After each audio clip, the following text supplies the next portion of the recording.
dari sebuah buku untuk belajar Greek, Homeric Greek lah, Greek untuk Homer.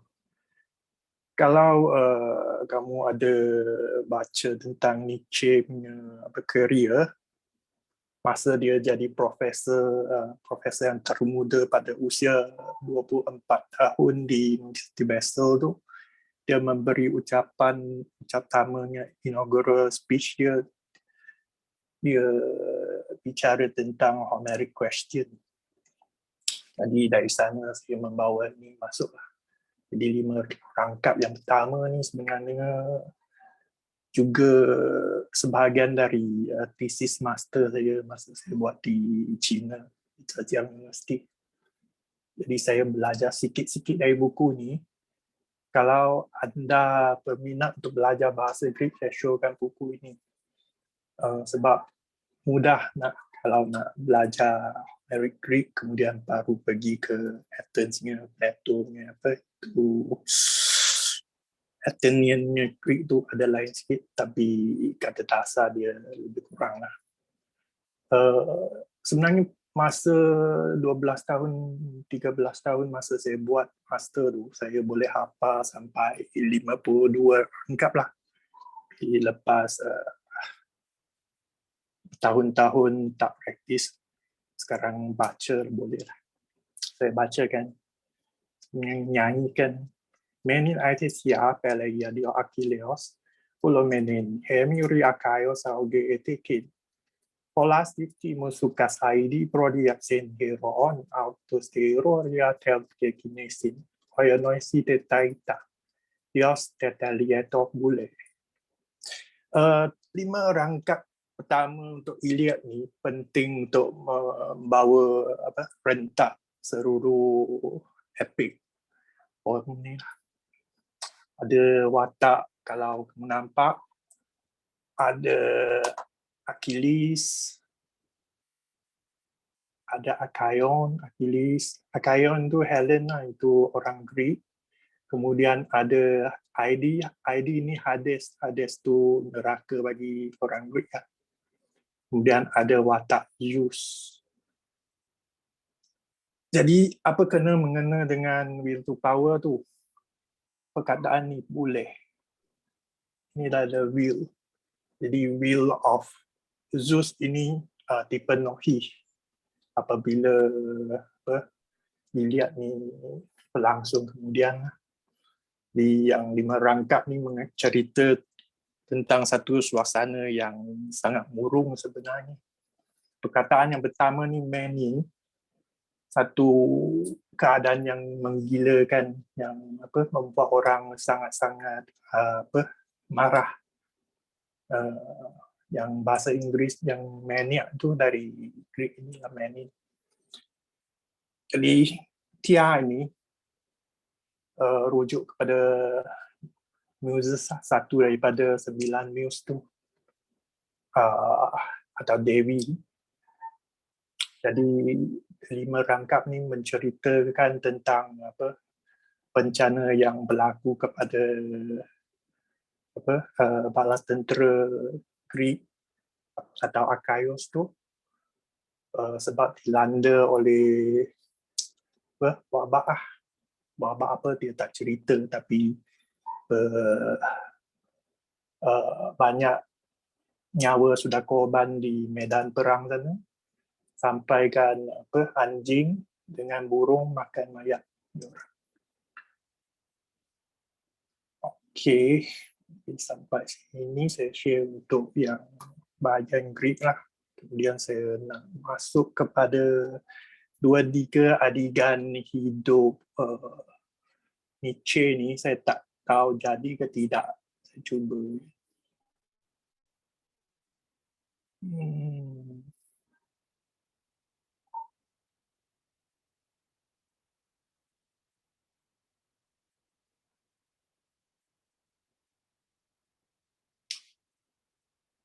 Sebenarnya saya cuba nak share YouTube punya content.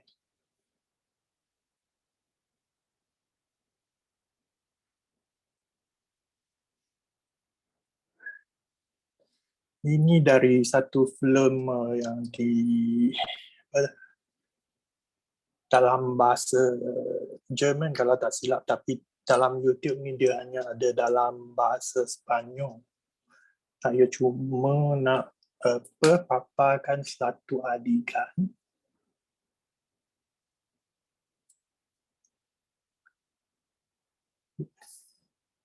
Adegan ni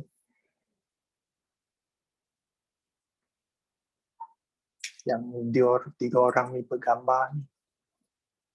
Ini pada tahun 1882. Di wanita yang tua ni yang lulusan Salome tu lah. Dia ni biografer dia. Okey, ni satu. Terus play kan di ada pula satu lagi.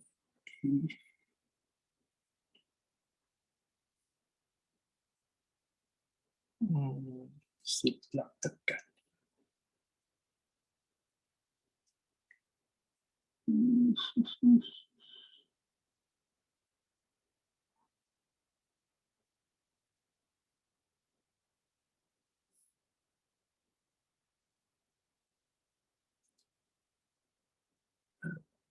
Ya, ambil masa sikit.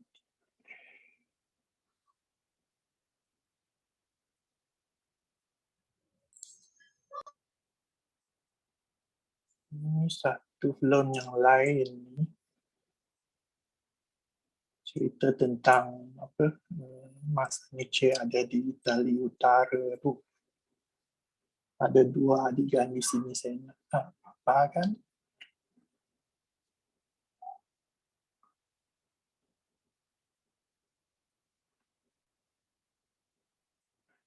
Sikit.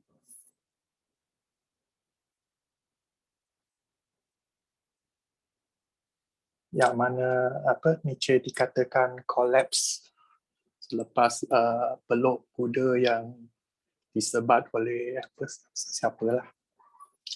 Tapi saya ragu-ragu kalau cerita ni benar ke tidak. Tapi mengikut apa bahan baca memang macam ni lah, tak tahu benar ke tidak.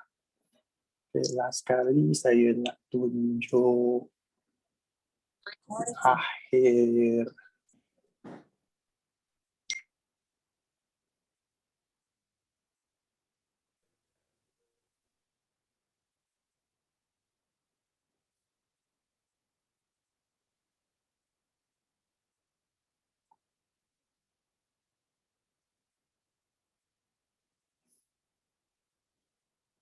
ini keadaan apa selepas dia collapse. Ada footage yang hitam putih nanti, mengambil masa hitam 2-3 minit lah. Sementara itu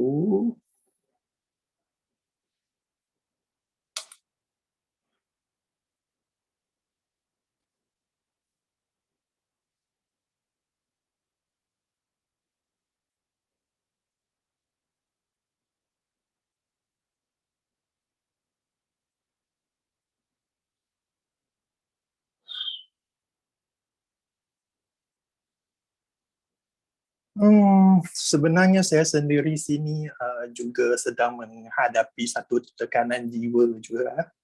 Hari ini dilaporkan adik ipar saya kena COVID, masuk ICU. Dan sebenarnya saya ada janji temu dengan doktor untuk isteri saya. Pasal dia nak bersedia untuk buat dialysis lah. Jadi kebelakangan ni memang saya tidur tak lena. Risau juga lah keadaan sekarang sebab lepas isteri saya diagnose dengan kidney failure kan. Dia sudah resign, tak kerja. Maka sekarang pendapatan keluarga langsung tak ada lah. Kan bergantung kepada simpanan yang pasti. Jadi saya harap situasi macam ni tak paksa saya jadi macam Nietzsche pada tahun usia dia lebih kurang dengan saya sekarang ni.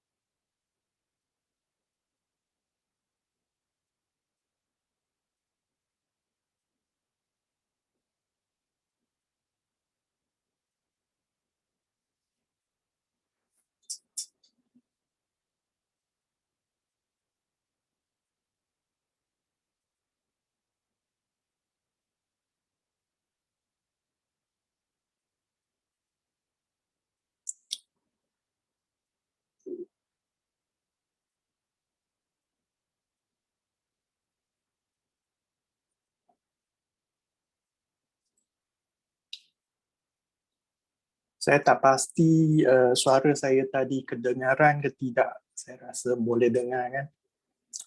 Seterusnya kita akan masuk ke buku hari inilah. Ini pun saya kena ambil masa sikit untuk load.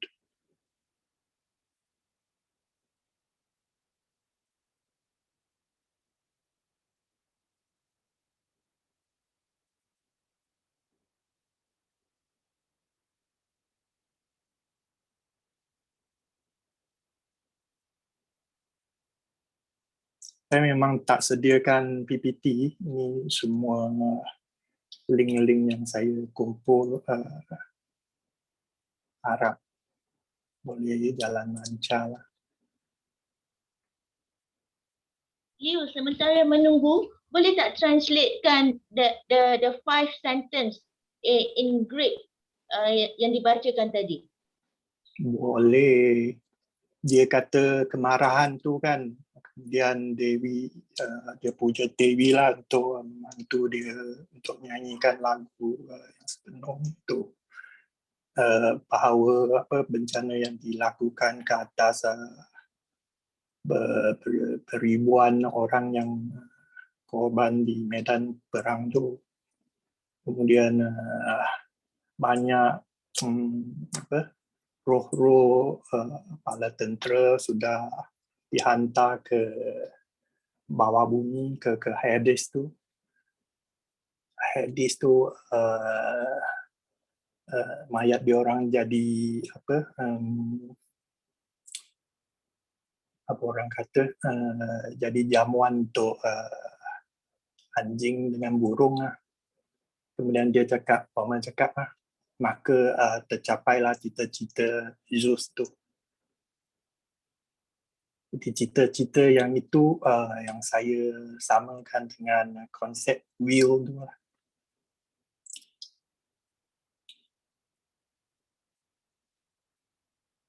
Okay, patut boleh load.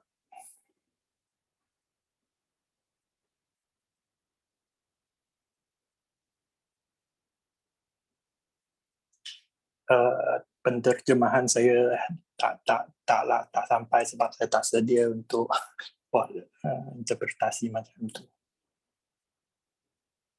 Jadi kalau berminat download buku tu lah, itu ada free book sebenarnya.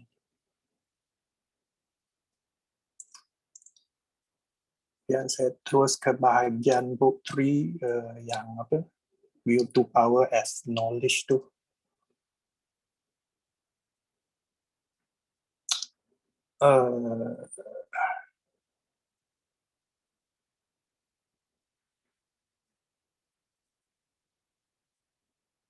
Saya saran supaya sekurang-kurangnya pergi ke nombor 481 kan.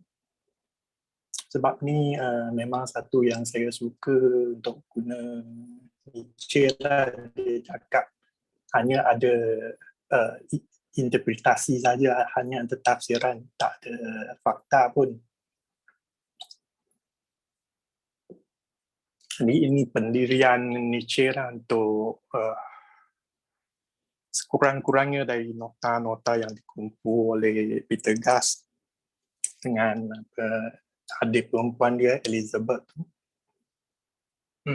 yang mengatakan perenggan ni lah tarikh pada 83 sampai 88, tak pasti, tapi kronologi dia dikatakan ada ditunjuk di setiap nota Nietzsche ni.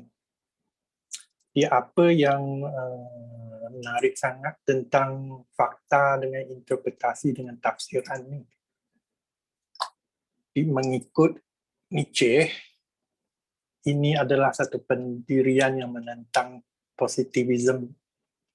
Positivism ni di permulaan book 3 ni ada disebut beberapa sosok tu. Ada Aristotle, ada Francis Bacon, ada Comte, ada Descartes kan. Descartes macam tak ada. Lupa lah. Tapi kita boleh nampak di sini lah Nietzsche dia menentang positivis ni. Sekurang-kurangnya dari perenggan ni lah. Dan kalau pergi ke lain-lain perenggan, boleh dapat juga dia banyak kritik ke atas logik juga. Pendirian yang dia dimasukkan adalah perspektivism tu.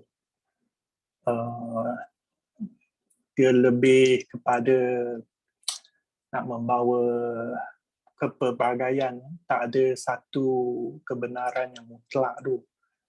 Cuma ada yang kita nampak, cuma ada dunia nyata, tak ada dunia yang di dalam thing in itself tu.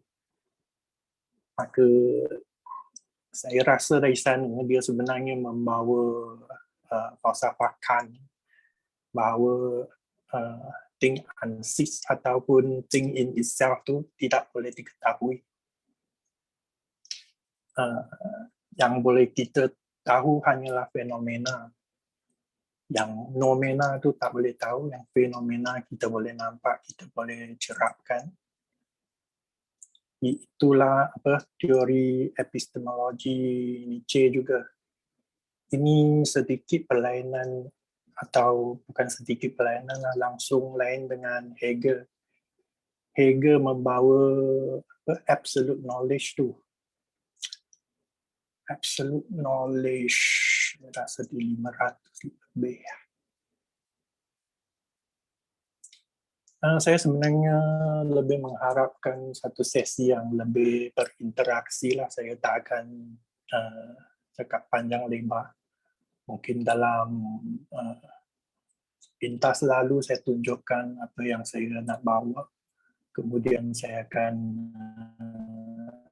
buka kepada sesi perbincangan. Tak cakap soal jawab dah, kita boleh berdialog. Saya nak pergi 515. 515 adalah tentang Kant. 515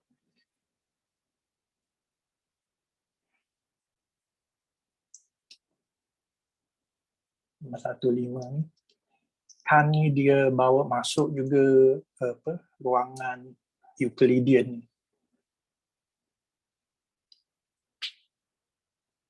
Bagaimana kita setarakan geometri dengan logik ni.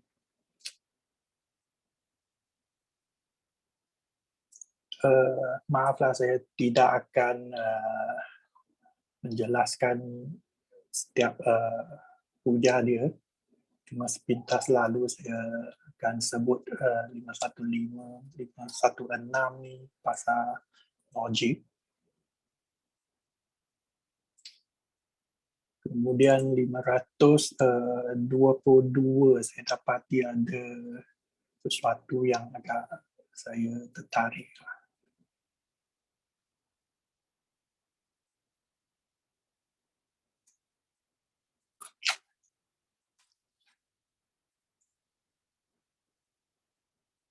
Logical semblance ni.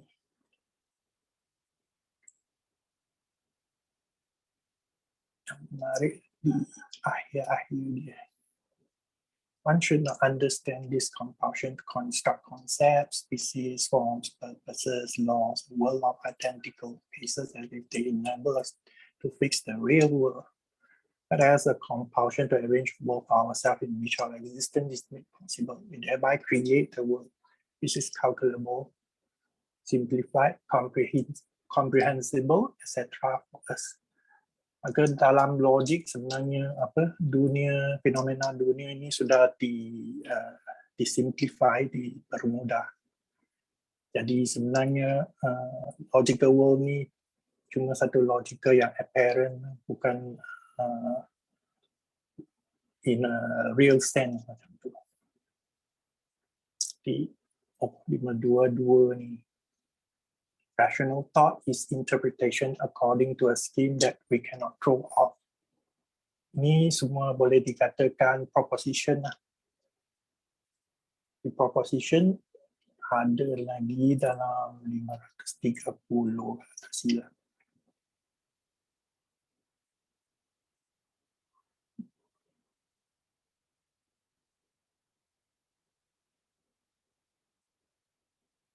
Slow sikit lain.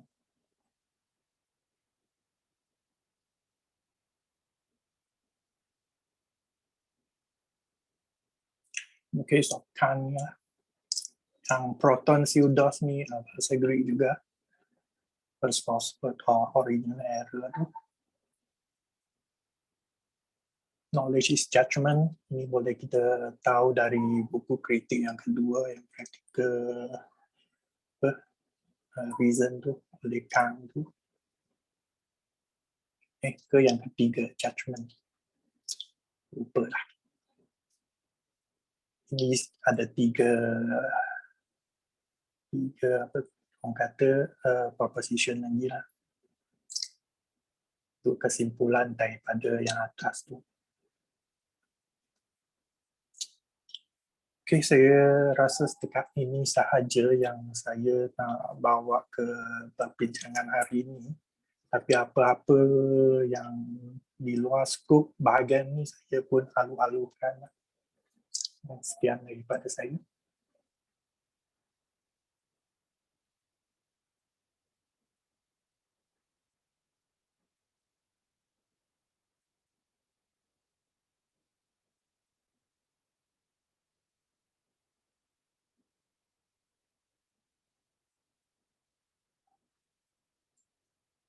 Saya sebenarnya sejak semalam tak tidur sampai sekarang. Tutup mata tapi terpuja sangat.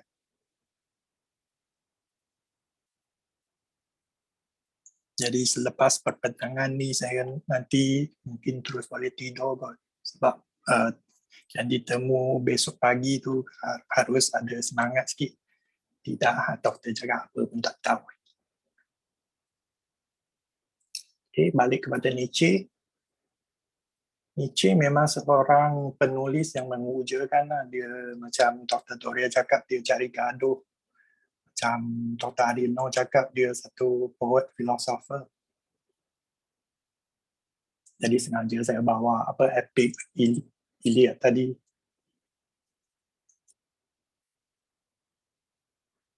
Mungkin persembahan saya tak se-exciting yang saya harapkan. Tapi saya sebenarnya lebih mengharapkan satu sesi yang berinteraksi lah. Ada feedback daripada audience. Saudara Leo. Ya. Sejauh mana pemikiran Nietzsche kepada saudara Leo secara peribadi? Apa yang menarik minat? Okey, ni soalan saya baca karya pertama Nietzsche sebenarnya The Birth of Tragedy, Out of the Free Spirit of Music macam tu. Itu pada usia belasan tahun dalam bahasa Cina. Tertarik sangat lah. Dia ada satu cerita dalam sana yang cakap King Midas tu tangkap satir dalam hutan. Dan tanya satir tu apa perkara yang paling bagus boleh berlaku kepada seseorang. Satya menjawab dia, Satya tak nak jawab. Tapi King Midas tekan dia lah sampai dia paksa jawab. Perkara yang terbaik sekali adalah jangan dilahirkan atau jangan ada kewujudan pun. Jadi yang kedua baik adalah mati serta-merta. Ini sebenarnya satu macam kalau di belasan tahun kita fikir tentang kehidupan masa depan, macam seolah-olah suruh kamu pergi mati cepat tu. Tapi nampaknya tak banyaklah yang terpengaruh dengan idea macam tu. Kemudian lepas Birth of Tragedy, lain-lain karya boleh kata yang saya boleh dapat saya ada baca. Masa muda banyak dalam bahasa Cina. Kemudian lepas 30 tahun lepas saya ambil master banyak dalam English lah. Kemudian kebelakangan saya cuba untuk translate Beyond Good and Evil kan. Itu dari bahasa Jerman asal dia. Dengan bantuan Google Translate sebenarnya saya kalau baca dengan sendiri boleh faham dalam 70%, 80% macam tu. Jadi yang tinggal tu kena cari kamus, kena berpatukan lain-lain apparatus lah. Di Nietzsche ni boleh cakap boleh dikatakan sangat berpengaruh. Seorang kawan saya cakap dia lepas baca Nietzsche dia convert, dia memeluk Kristian. Ini sesuatu yang pelik jugalah, lepas baca Nietzsche dia nak peluk Kristian. Kemudian saya baca di surat khabar, bukan surat khabar yang internet news lah. Di Jepun ada seorang pemuda juga dalam 30-an tahun. Lepas dia baca Nietzsche, dia letak jawatan dari kerja editor dia ke apa. Dia jadi freelance yang tak buat apa-apa. Cuma teman orang saja. Kemudian ambil upah dengan sehari macam dalam 100 euro ke apa macam tu. Jadi bagi saya Nietzsche ni enaklah dibaca masa muda-muda, tapi pada usia saya baca sekali lagi bombastik juga, tapi tak boleh percaya dia sangat. Kita kena pakai kacamata yang kritis sikit. Macam pandangan dia ke atas wanita tu sangat terpengaruh oleh kejadian Lu Salome tu. Tapi itu cerita lain lah. Kita tahu Nietzsche ni tak kahwin seumur hidup, tapi dia dijangkiti sifilis. Walter Kaufman cakap sifilis dia disebabkan mungkin Nietzsche pada usia muda pergi melacur. Itu kita tak tahu sebenarnya. Sifilis tak semestinya melalui hubungan seksual pun. Tapi dikatakan kesihatan Nietzsche memang tak baik. Dia resign daripada profesor di Basel tu pun sebab dia selalu migraine, sakit perut. Kemudian adik perempuan dia yang jaga dia sangat concern lah keadaan dia. Dan Elizabeth ni pun jadi dalang yang memecahkan Lu Salome dengan Nietzsche ni sebenarnya. Itu yang saya baca tentang cerita Nietzsche dengan wanita-wanita di sisinya lah. Boleh kah?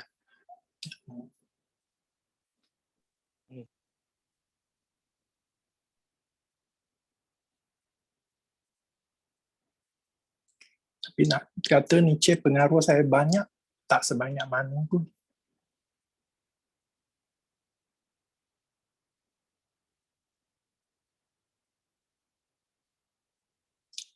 Dalam bahagian ni dia banyak kritik tentang logik, tentang true or false tu.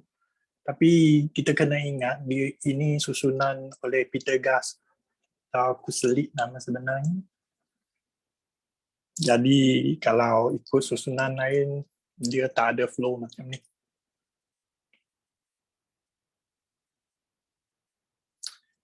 Bila sebut tadi will of power as knowledge tu, saya terfikir pula Francis Bacon dengan slogannya knowledge is power tu. Mungkin ada boleh buat perbandingan juga. Semasa saya nak terjemahkan Beyond Good and Evil ni, will to power ni satu frasa yang saya sudah banyak berfikirlah. Sebenarnya tak ada satu pun yang sesuai sebenarnya. Kalau ikut literal kehendak kepada kuasa ni, mungkin boleh, tapi apa yang dimaksudkan oleh kuasa ni sebenarnya tidak jelas sangat. Mungkin Nietzsche sendiri pun tak jelaskan, itu satu masalah dia. Saya lontarkan banyak alternatif lah, macam kemahuan, macam hasrat, kemudian kuasa mungkin boleh jadi daya atau kekuatan. Ini semua biasalah bagi penterjemahan, tak ada yang satu katakan boleh membawa maksud dia 100%.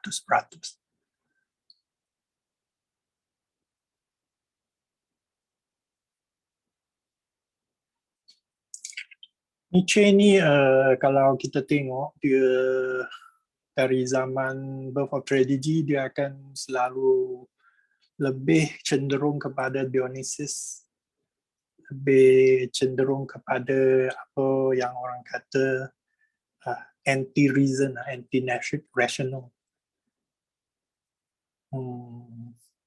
Kemudian ada yang gelarkan dia sebagai pelopor untuk existentialism. Di hari ini kita bertelaah dia mengikut pasca moden lah. Di pasca moden ni saya rasa boleh saja kita lebih bebas kot.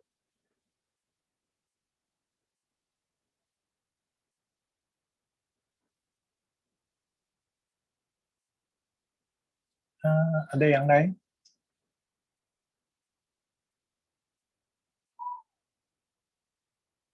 Yang 533 ni omne illud verum est quod cra et distincte prescriptori ni oleh Descartes ni pun sangat penting ya. Suatu kebenaran itu harus jelas dan tertonjol. Tapi macam mana kebenaran ni boleh jadi jelas, dia tak sebut pula. Okay, ada soalan di ruangan C. Ilmu mistik dan magic.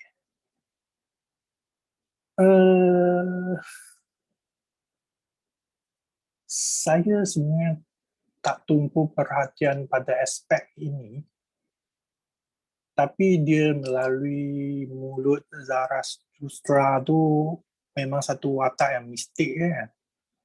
Dia seorang yang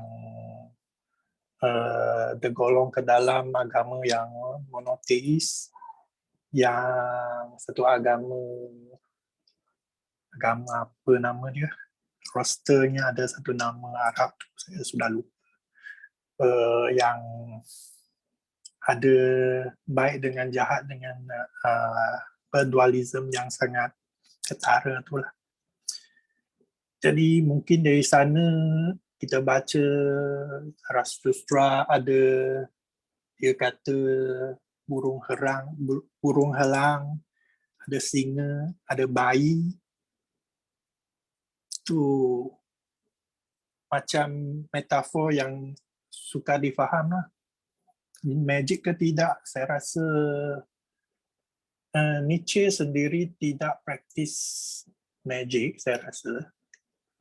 Dalam karya dia mungkin ada sebut hexen tu witches atau wizard, ada, tapi tak sampai mana lah magic dia. Macam konsep dia lebih kepada Ubermensch, kepada eternal recurrence, tu lebih bersifat metafizik.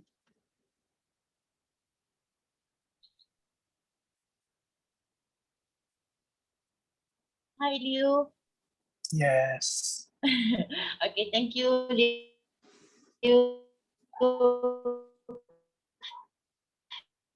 Liu, I have 3 things I want to raise. Number 1, please can you upload that book on how to learn or Greek? Number 1, I would appreciate it very much. Number 2, feminism. Just now at the outside you mentioned that Nietzsche have some rather negative views on women or feminism in general.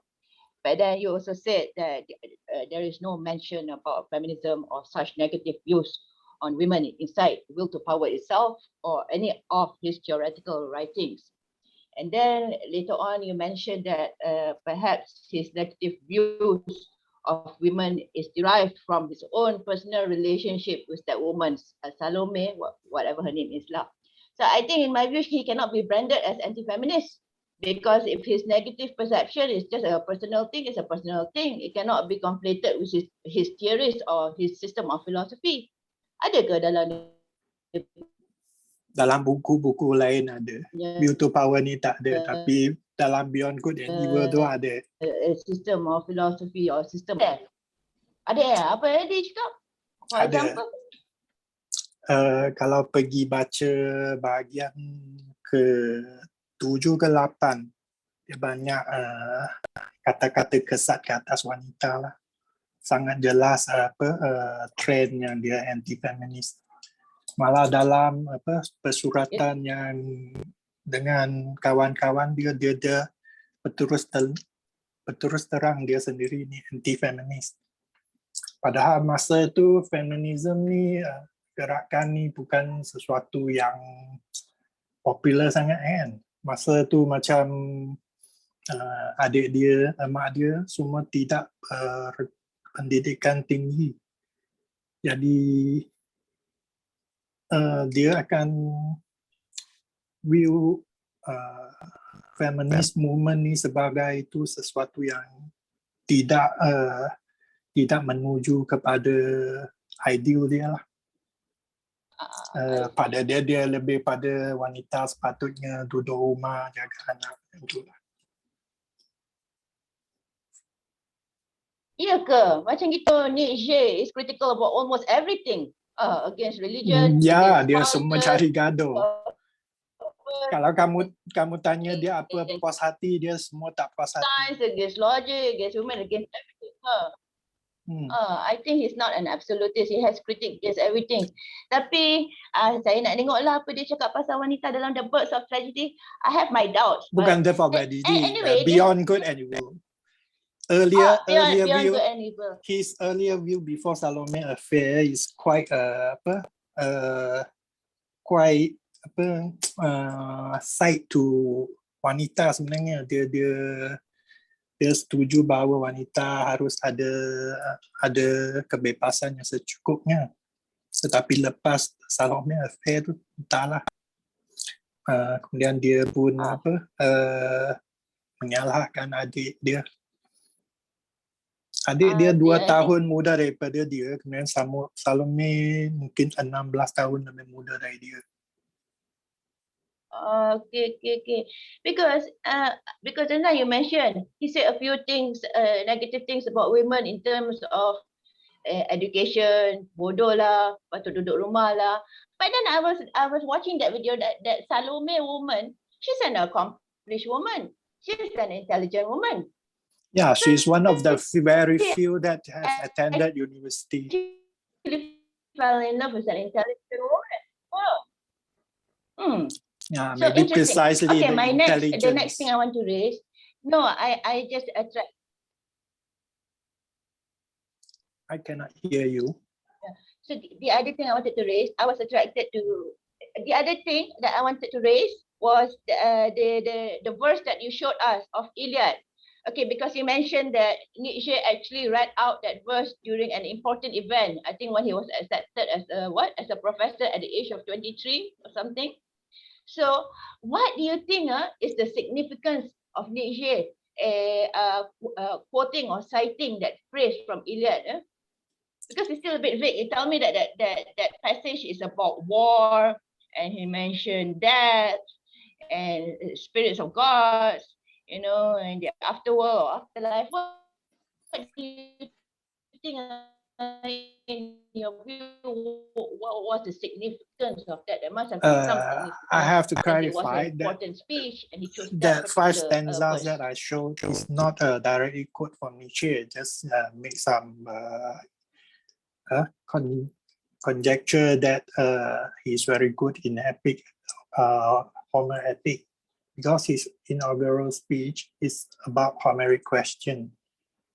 You can read the whole translated text in the wiki source. There is, I think, uploaded 2 to 3 years ago. I can share you the link. Of course, when the time she been granted professorship is quite young, 24 years old. But you still can see his passion onto this new subject, philology.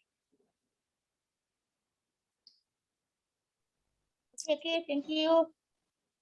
The book, I can get one, I think. Should be no problem. It's out of copyright. The Google book I showed just now is another reprint. It's not that version, but the older one.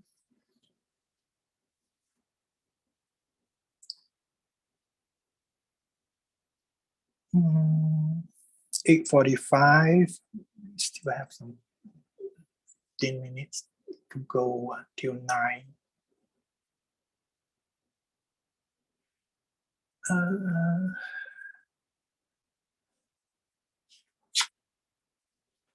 I said I want to discuss on translation.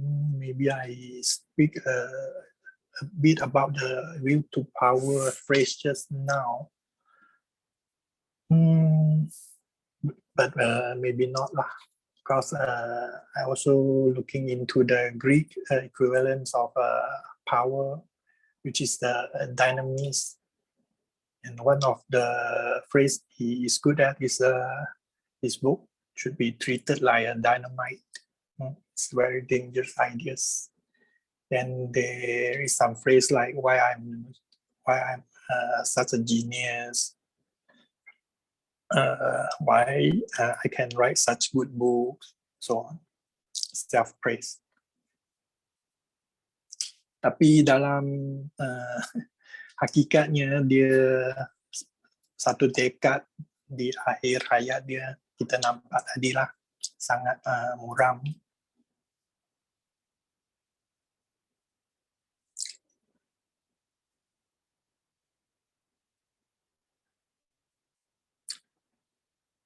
Speak about power, yang kita biasa dalam terma fizik itu power kita akan translate jadi kuasa. Tapi saya dapati di Indonesia dia orang bukan guna kuasa, dia guna daya. Kemudian force dia orang guna gaya, gaya dengan daya. Padahal kita guna daya dengan kuasa. Kemudian kalau kita tengok pada Jerman, dia bukan guna mark, bukan guna mark untuk power ni, dia guna Leistung. Jadi dari sana kita boleh nampaklah sebenarnya terma-terma ini tiada satu ketentuan.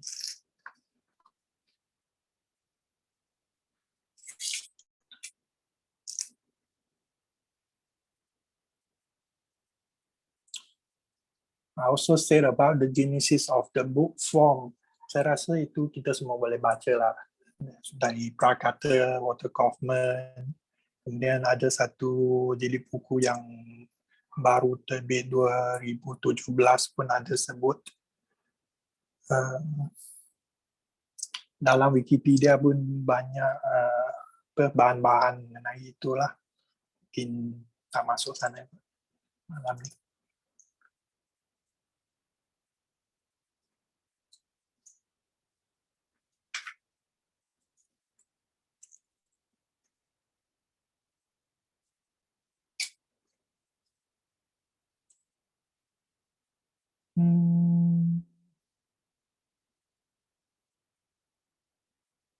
Tak ada lagi.